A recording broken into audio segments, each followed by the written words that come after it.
Hi, I'm Georgina from BBC Learning English. In today's lesson, we look at the difference between unless and as long as.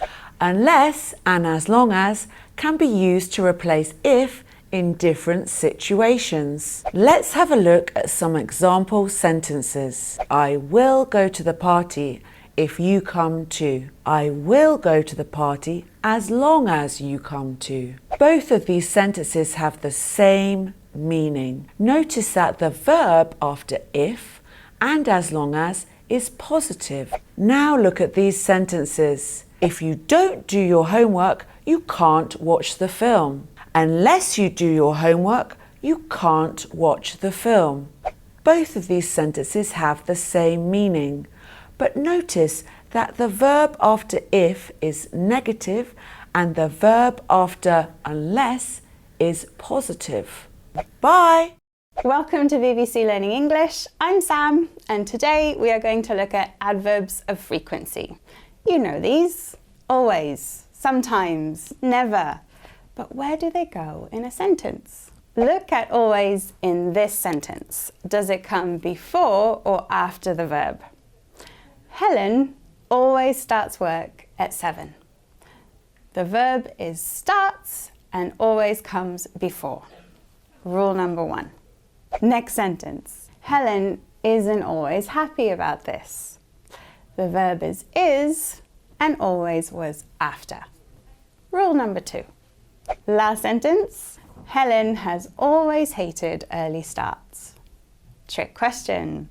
There was an auxiliary verb has and a main verb hated, and always went after the auxiliary verb. Rule number 3. Hi, I'm Tom. It's the end of the day here in London, so let's look at some ways we can really say goodbye to British people. Bye, see you in a bit. See you in a bit means the same as see you later. You could also say, in a bit, bye, have a good one. Have a good one means enjoy your free time. I say it like this. Have a good one. Are you off? Are you off means, are you leaving? Catch you later. And catch you later means see you later. Finally, when you are leaving, you can say, I'm going to shoot off, or I'm going to shoot. And you can also say, I'm going to scoot, which has exactly the same meaning. Now, I'm going to scoot off, so see you in a bit. Hi everyone, Dan for BBC Learning English here. Today we're going to talk about don't mind and doesn't matter. The verb mind means dislike, be annoyed by, or object to. It's followed by verb ing and often used in negatives and questions. For example, do you mind opening the window? No, I don't mind. If someone says I don't mind, it means that they have no preference or that they are happy for something to happen. However, the verb matter in English can mean be important.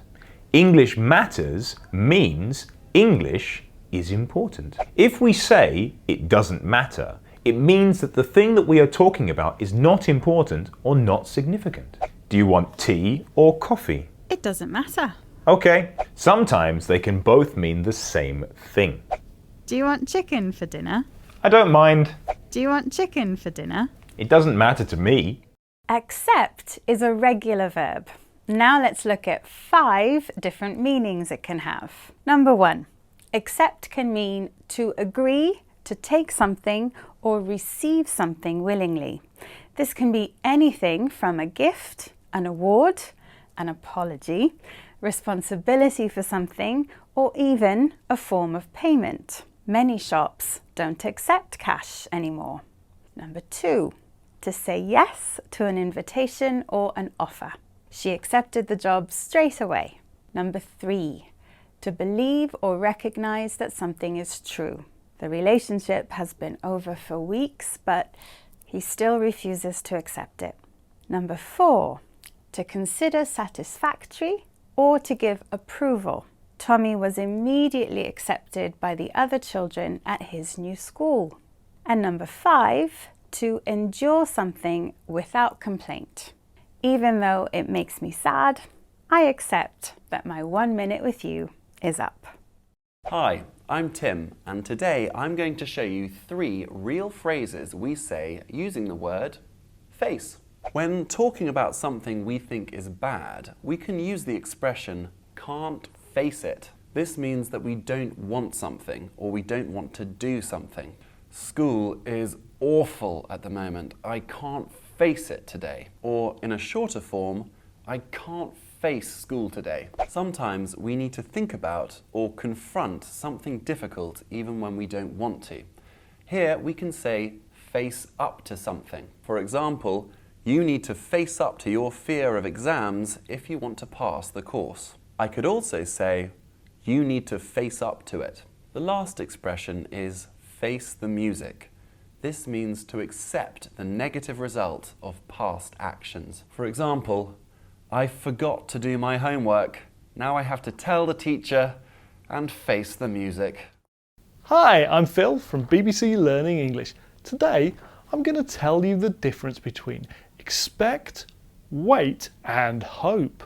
They all talk about things in the future, but they don't mean the same. We use expect to say that we think something is likely. It's raining today, so I expect the traffic will be really bad. When we talk about time passing, we don't use expect, we use wait. I'm waiting for the rain to stop. When we talk about wanting something to happen, we don't use expect, we use hope. I hope it'll be sunny tomorrow. So just remember, you expect what's likely, wait for things that take time, and hope the things that you want happen. I expect you knew that, but I hope you'll practice it. I'm waiting for you to start. Go on. Hello everyone, Tom here from BBC Learning English in London. I'm going to explain the expression used to. Used to describes repeated actions or habits in the past. For example, I used to play football after school. And it can also describe states or things that happened over a long period of time. For example, I used to live in Japan. We can also use used to in the negative form. We just add did not or didn't. Using our first example, we could say, I didn't used to play football. But be careful.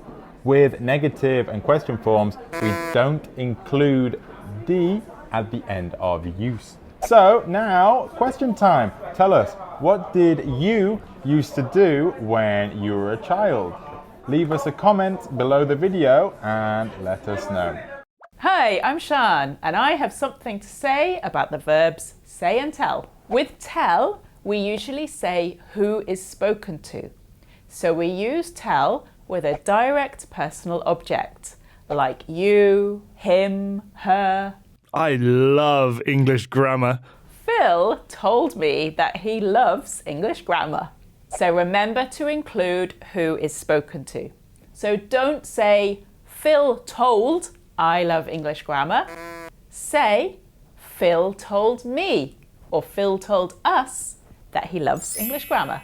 With the verb say, we don't normally include who is spoken to. We say something. And you can also use the direct words someone says. I love teaching English. Phil said, I love teaching English. So remember, in general, we tell someone something, but we say something.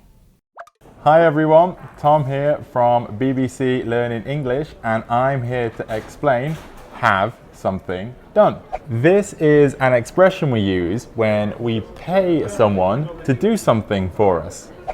For example, I have my hair cut at the hairdresser's. If I cut my own hair, it would look terrible. The expression uses have, an object, and the action which is done to the object.